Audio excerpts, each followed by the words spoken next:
Hey guys, in this video I'm going to be making some brackets for some pretty big covers.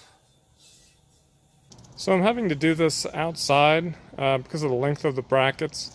If I did it inside there, it would hit the wall of my covered carport here.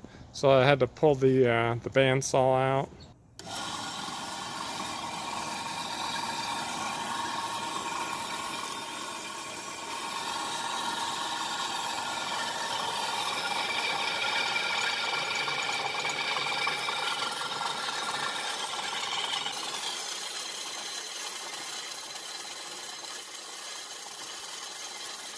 So here are the actual covers. They're actually laser cut, and then they were, I guess, what you refer to as bump formed. Basically, a bunch of small little bends to curve it. You can see there are marks on there for where to bend them. Okay, the next thing I'm going to do is deburr as much as I can on the belt grinder here, and then whatever I can I'll have to do on the die grinder.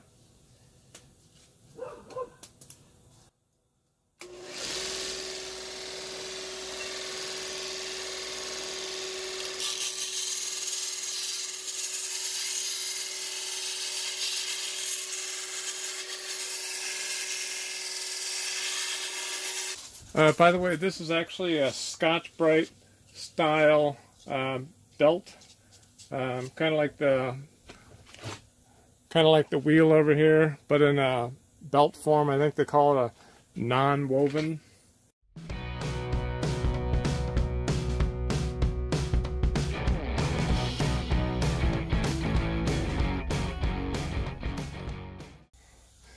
Well, I thought it was going to be easier to do it on the die grinder, but I think it's going to be easier to do the inside portion on the wheel here. I have to kind of flip it around and stuff for it to work, but I think that's going to be the easiest.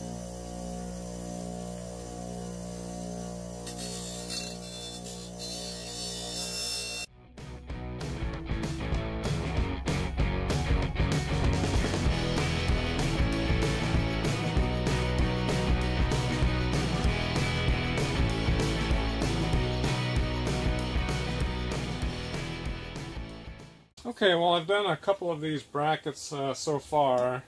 It's a little time consuming. I was trying to figure out the fastest way to do it. The problem is the spacing on these.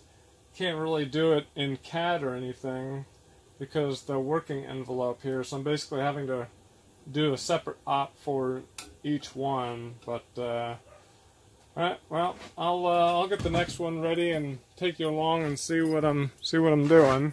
So the accuracy on this isn't all that critical because the holes in the cover are oversized. So basically, I'm just using a marker. I'm actually using some markers are really fat because they've been used for a while, but if I do something like this, I try to use a fairly sharp one. Basically, but to get the accuracy, instead of like measuring to the middle and then measuring back from the middle and that way, which creates all kinds of inaccuracy, I basically just did the math to come up with the exact numbers and just marked them straight across from that, and then just double verified, from here to here on them. So, all right. Also, when I do mark them, I actually try to get because obviously the mark is like 1/8 of an inch wide. But what I do is I try to make it so that the actual mark is in the center of that 1/8 of an inch, so you can still kind of be relatively accurate that way. So I have these in a set of deep soft jaws that I made when I was actually drilling holes in some plumbing pipe for my brother. So that setting that worked out perfect for this C channel. So basically my Y is already set because of the jaw. My Z is already set because this is always the same height. So the only thing that I have to adjust for each setup is the X. And I've been kind of doing that manually with this, just as like a pointer. I'm not really sure how else to do it. I suppose I can make a mark on here, but anyways, alright, well, I'll go ahead and do the first one here. Okay, so I just changed to tool 99 for the probe. Basically enter G0 for rapid movement, X0, Y0. And that puts me right above there. Then I go Z.25, which puts me a quarter of an inch above the workpiece. And then I suppose I could just move the head, or move the table I should say, to get it right in place and zero it out, but I've just been kind of moving the part in place there. Alright, so that's all set. So then I just pull this up,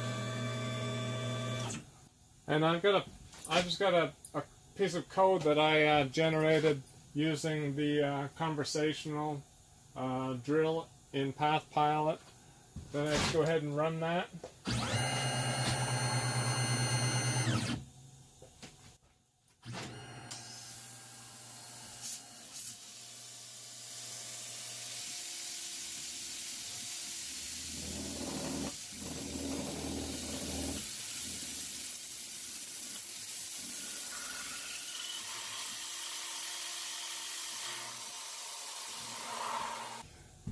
Okay, so I'm using the old, get the mill to hold it straight up routine here.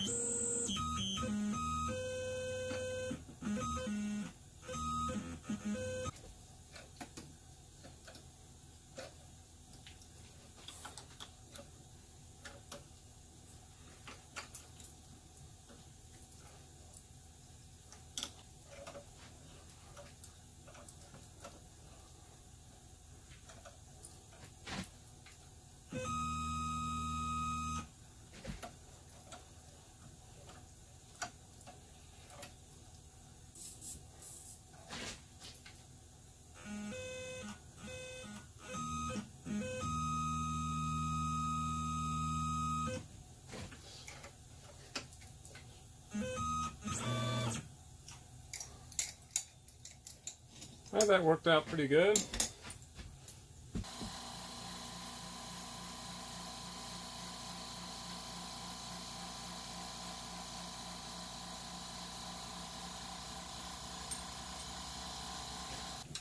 So that worked out pretty good.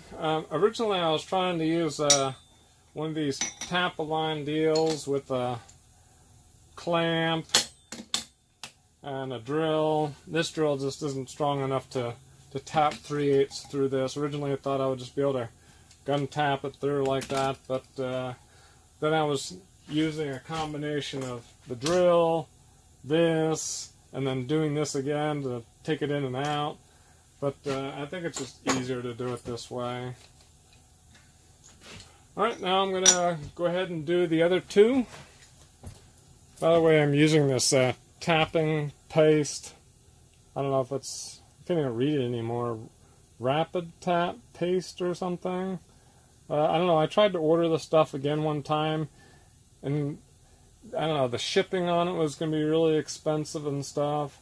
I don't know, it was going to be like 20 or 30 bucks or something. I think it was going to be like 30 bucks with shipping to get one of these things. So, but I don't use it a lot anymore because I do most of my tapping with the Fog Buster. The lubrication from the Fog Buster works pretty good.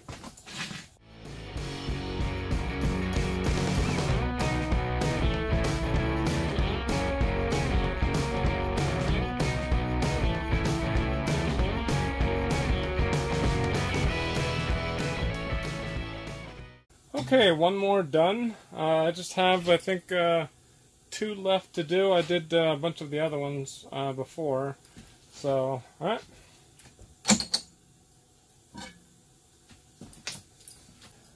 So on the brackets with only one hole, and I don't have to worry about repositioning a long piece, I'm actually using a work stop. I don't actually have a regular work stop, like with like a sliding pin or something. So what I'm doing, since the accuracy of this isn't super critical, I'm basically using a dowel pin in the tooling plate here and this jaw right here to stop it. It's like a temporary work stop. So when I want to change, all I have to do is pull this one out, put the next one in, run this up to the pin, push that up to it there,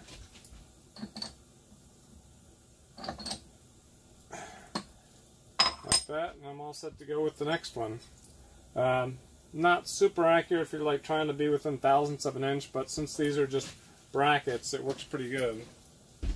Well, if you like this video, I'd appreciate the thumbs up. If you have any comments you'd like to leave, feel free to leave them down below, or ideas or anything. If you'd like to subscribe to the channel, there should be a button over here, as well as some other videos you might like to watch down below. And as always, thanks for watching.